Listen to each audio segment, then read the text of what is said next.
नहमदुहु व नसल्ली अला रसूलिहिल करीम अम्मा बाद अऊज़ु बिल्लाहि मिनश शैतानिर रजीम बिस्मिल्लाहिर रहमानिर रहीम। ਤਾਲਿਬਾਨ ਲੰਬੇ ਸਮੇਂ ਤੋਂ ਅਫਗਾਨਿਸਤਾਨ ਸਰਕਾਰ ਅਤੇ ਉਸ ਦੀ ਪਿੱਠ ਥਾਪੜ ਰਹੀਆਂ ਅਮਰੀਕੀ ਅਤੇ ਨਾਟੋ ਫੌਜਾਂ ਨਾਲ ਭਿੜ ਰਿਹਾ ਸੀ।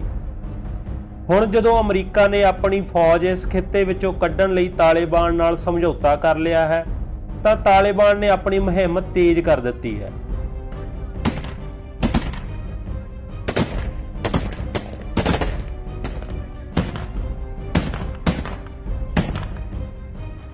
ਭਾਵੇਂ ਕਿ ਅਮਰੀਕੀ ਫੌਜ ਦਾ ਕੁਝ ਹਿੱਸਾ ਅਜੇ ਵੀ ਅਫਗਾਨਿਸਤਾਨ ਵਿੱਚੋਂ ਆਪਣਾ ਸਮਾਨ ਸਮੇਟ ਰਿਹਾ ਹੈ, ਪਰ ਤਾਲਿਬਾਨ ਨੇ ਕੋਈ ਢਿੱਲ ਨਾ ਵਰਤਦਿਆਂ ਅਫਗਾਨਿਸਤਾਨ ਹਥਿਆਉਣਾ ਸ਼ੁਰੂ ਕਰ ਦਿੱਤਾ ਹੈ।